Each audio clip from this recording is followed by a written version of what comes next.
Monday, the 15th of October. I had laid by during the night with the fear of reaching the land to anchor before daylight, not knowing whether the coast was clear of rocks, and at dawn I made sail.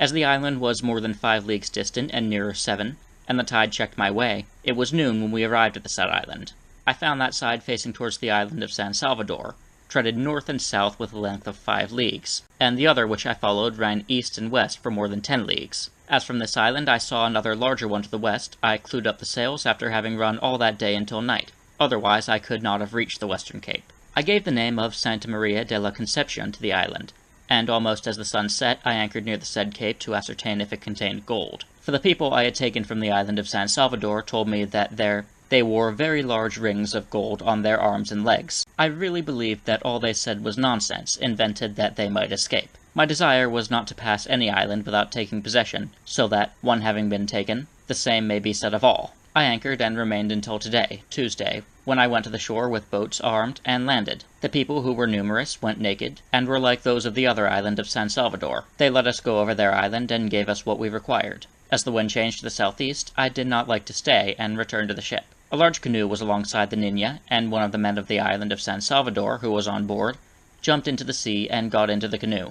In the middle of the night before, another swam away behind the canoe, which fled, for there never was a boat that could have overtaken her, seeing that in speed they have a great advantage. So they reached the land and left the canoe. Some of my people went on shore to chase them, but they all fled like fowls, and the canoe they left was brought alongside the caravel Nina, whither, from another direction, another small canoe came, with a man who wished to barter with skins of cotton. Some sailors jumped into the sea because he would not come on board the caravel, and seized him.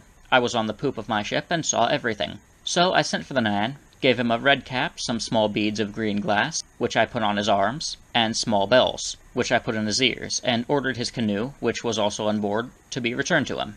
I sent him on shore, and presently made sail to go to the other large island which was in sight to the westward.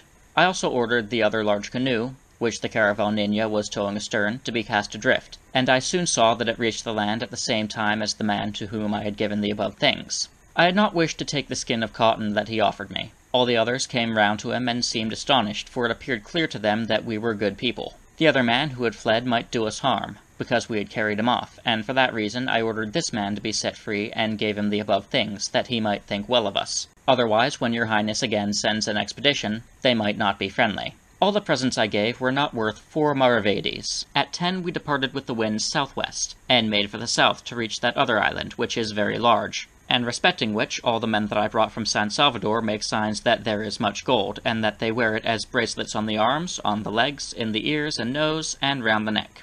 The distance to this island from that of Santa Maria is 9 leagues on a course east to west. All this part of the island treads northwest and southeast, and it appeared that this coast must have a length of 28 leagues. It is very flat without any mountain like San Salvador and Santa Maria, all being beach without rocks, except that there are some sunken rocks near the land, whence it is necessary to keep a good lookout when it is desired to anchor, and not to come very near the land. But the water is always very clear, and the bottom is visible. At a distance of 2 shots of a lombard, there is, off all these islands, such a depth that the bottom cannot be reached. These islands are very green and fertile, the climate very mild. They may contain many things of which I have no knowledge, for I do not wish to stop in discovering and visiting many islands to find gold. These people make signs that it is worn on the arms and legs, and it must be gold, for they point to some pieces that I have. I cannot err with the help of our Lord in finding out where this gold has its origin. Being in the middle of the channel between the 2 islands, that is to say, that of Santa Maria and this large one to which I gave the name of Fernandina, I came upon a man alone in a canoe going from Santa Maria to Fernandina.